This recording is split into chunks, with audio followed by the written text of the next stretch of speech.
Bonjour à tous. Aujourd'hui, je vous propose de méditer avec vous sur l'évangile du 33e dimanche du temps ordinaire année A que nous pouvons trouver dans la bonne nouvelle de Jésus-Christ selon Saint Matthieu au chapitre 25 au verset 14 à 30.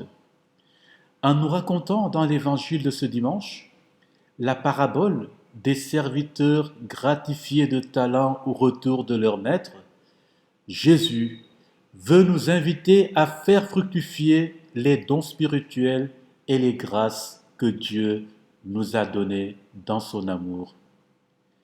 Pour information, un talent vaut à peu près 35 kg d'or, ce qui équivaudrait aujourd'hui à 1 225 000 euros, ce qui est une somme très importante.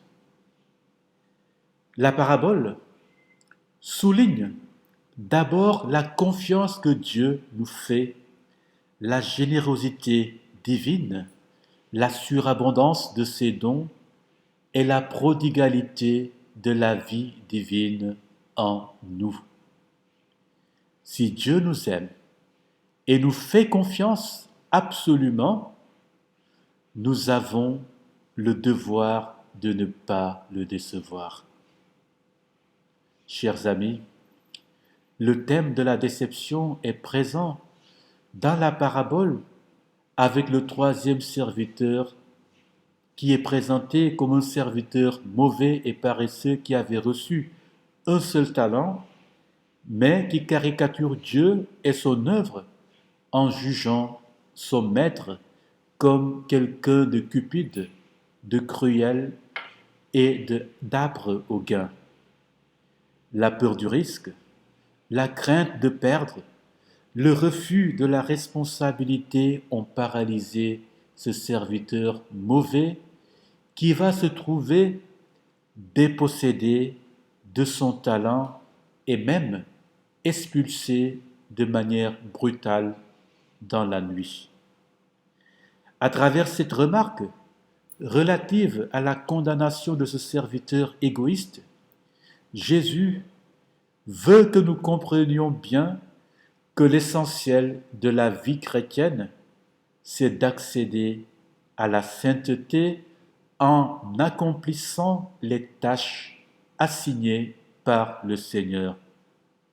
Cela veut dire qu'il ne suffit pas d'accueillir la parole de Dieu, mais encore, il faut lui faire porter du fruit, car le royaume des cieux est un beau capital placé entre nos mains et nous n'avons pas le droit de le laisser improductif.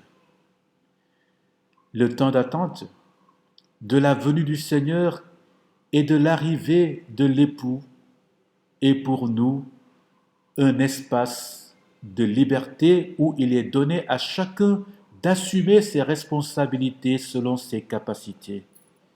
Telle est la signification de l'histoire dans laquelle nous vivons entre la venue du Seigneur qui nous a confié une mission et son retour qui exige de nous une attitude d'engagement total ici et maintenant et pour les siècles des siècles. Amen. Très bonne journée à tous et que Dieu vous bénisse abondamment.